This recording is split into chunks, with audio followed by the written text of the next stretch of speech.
Hello there, and welcome to our next reading of the Asatru Edda. I am Asger Rodskeg, and in chapter 10, today we are speaking about the Álfar. And the Álfar is really a collection of two distinct bloodlines, we will say. The first is the divine progeny of the Jotun Mimir, who is the keeper of the well of wisdom and power, Mimir. And the second race is the Dvergar, which we would closely associate with dwarves. Mimir married a Giger named Sinmara, who was among the noble race of Jotunar, born of Ymir's arms. Together they had 12 sons and 12 daughters, renowned for their beauty. The sons are called Njarjar and Brisingar, and the daughters Ostrur, and their children are the Álfar descended. Next, the Godin took their places on their thrones. They issued judgments in Idavollir and remembered where the Dvergar had come into life in the soil under the earth, like maggots in flesh. The Dvergar emerged first, finding life in Ymir's flesh. They were maggots at that time, but by the decision of the Godin, they acquired human understanding and assumed the likeness of men, living in the earth and rocks. They are created by Mimir and his son, Durin Sutur. For this reason, they are often called their sons. Thus, the Dvergar and Álfar are both considered to be Mimir's progeny and are named here. Ni Enidi, Nodri and Sundri, Austri and Vestri, Áthjorfur, Dvalin Sindri, Na Enyen, Nipinger, Danebroker, Bifur, Bafur, Bombur, Nori, An, Anar, Ei, Mjodvitnir, Fjalar, Vigur and Gandalfur, Vindorfer and Thrain, Thekker and Thorin, Thror and Viter and Dieter, Nir and Nirather, Regan and Radis Vider. Now I have rightly told of the Dvergar. Fili Kili, Fundin, Nali, Heptifili, Henar, Svior, Frar, Hornbori, Freger, and Lani, Arvarger, Yari, Ikenskjaldi, Uni and Iri, Ori and Biri, Biringer and Bruni Volunder, Bilder, Buri, Var and Vegdrasil, Diori, Uri, and Dellinger, and Cunning Álfar. These were Drapnir and Drogthrasir, Har, Hogsbori, Hrevager, Groy, Skirfir, Verfir, Skafeder, Alfer, Ingvi, Throdreri, Duffer, Andvari, Har, Siar, Fjalar and Frosty, Finner Ivaldi, and Ginar, Harry, Hugstari, Hjodorfer, Moin, and that above all shall, who mortals live, be accounted the progeny of Lofer Mimir. The other Dvergar are so named Berlinger, Bover, Dogstravi, Bofuri, Dulin, Duri, Faller, Galar, Gjop, Gloni, Greir, Grímur, Hlif, Jorfer,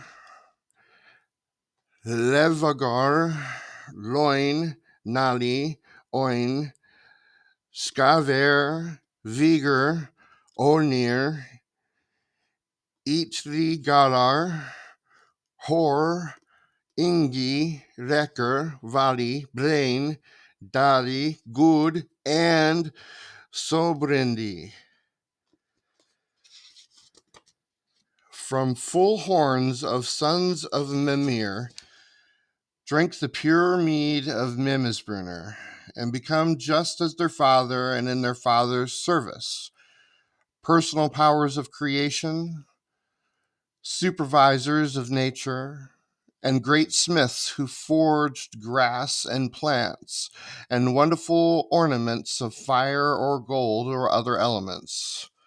Among their creations, the beautiful horses of the Godin, Greider and Gilier, Greyer, Skidbremer, Softertoppy and Senior, Giesel, and Farfhofnir, Gutraptor, Letfeti, and these are the steeds of the Aesir that they ride each day when they go to pronounced dooms at Yggdrasil's Ash.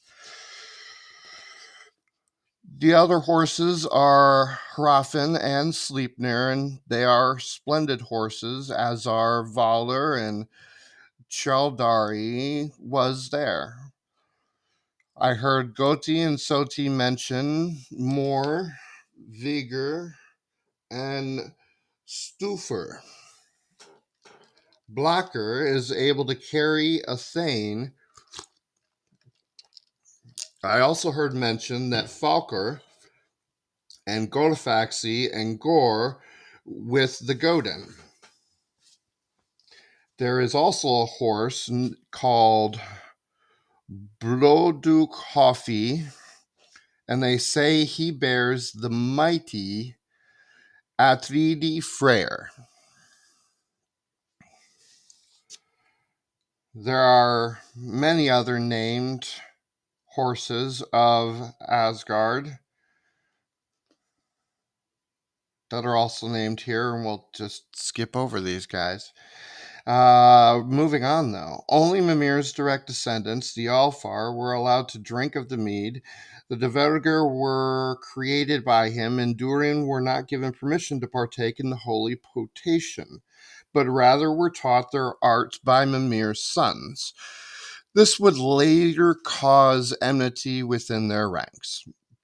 For those who would take pleasure in good drink, plenty would be found in the hall called Brimer, and it stands at the place called Okolnir, or in Glassesver, and the beer hall of the Jotun, who is called Brimer Mimer. Another stands on Nidavellir, north of Idavellir, a hall of red gold for Sindri's race. The splendid hall they made of red gold is also called Sindri. In this hall, good and virtuous beings will live.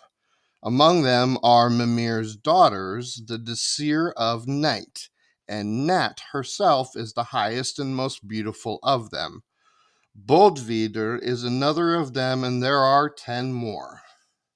These 12 women, also called Aesir of Dawn, are one sees them riding a red-colored horses, wearing red outfits, and all of their riding gear shines with gold. As stated, Nat is far lovelier than the others, and her sisters are in attendance of this great Dis.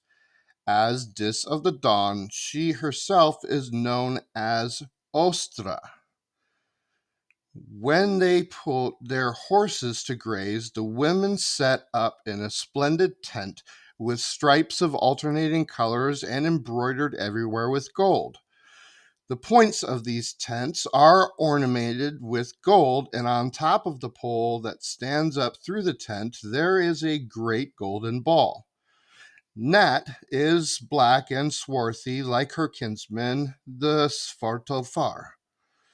She was the first married to the man called Naglfari or Lodir, and their son was named Older, or more commonly known, Njordr.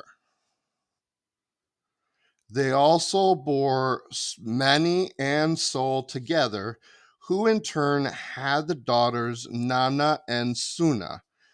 These maids shall ride on their parents' course when the powers die. Next, Nat was married to an Einar or Honir. Their daughter was named Jord or Frigga. Finally, she married Dellinger, who is from the family of the Godin. Their son is Dagr, and he is as bright and beautiful as his father's people, the Losfar. From these lines came the divine Attar of Aesir, Vanir, and Álfar, and because of this, Nat is known as the mother of the Godin. The Álfar were given a land in the eastern part of Mimir's realm, which is called Alfheimr. The people call the Losafar that live there, but the Svartalfar live down below in the earth. They are different from the Losalfar in appearance and far more so in nature.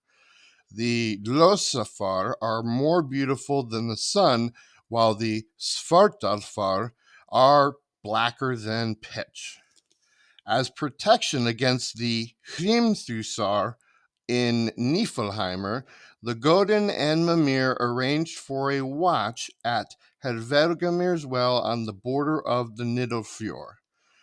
The Jarl chose for the watch was Ivaldi, who was given powerful weather runar to keep the frosts and mists of the northern lands at bay. That concludes our chapter on the Álfar. Thank you for sitting through. I hope you enjoyed it. If you would, please support the channel, hit that thumbs up button, and make sure that you subscribe to get all of our new content. Thank you again for listening in, and we'll see you on the next segment.